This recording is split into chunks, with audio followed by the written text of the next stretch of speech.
Nakauwi na si Kim Chu matapos isugod sa ospital. At nakapag-taping na rin ito kahapon.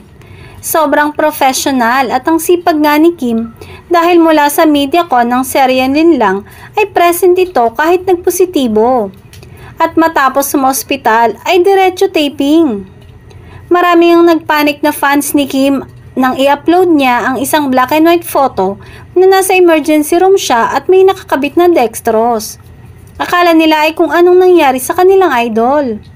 Hindi raw ito makahinga dahil sa allergy, ayon sa kapatid niya.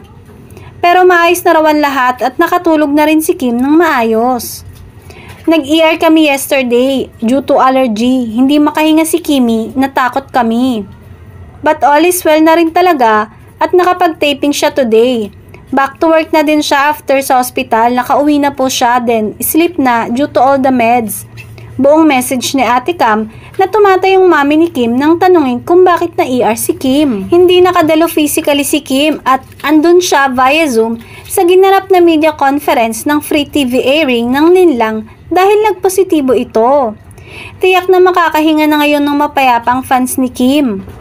Samantala, may mga kinilig naman na Kimzy fans nang kumustahin ito ng ex-boyfriend na si Sian Lim.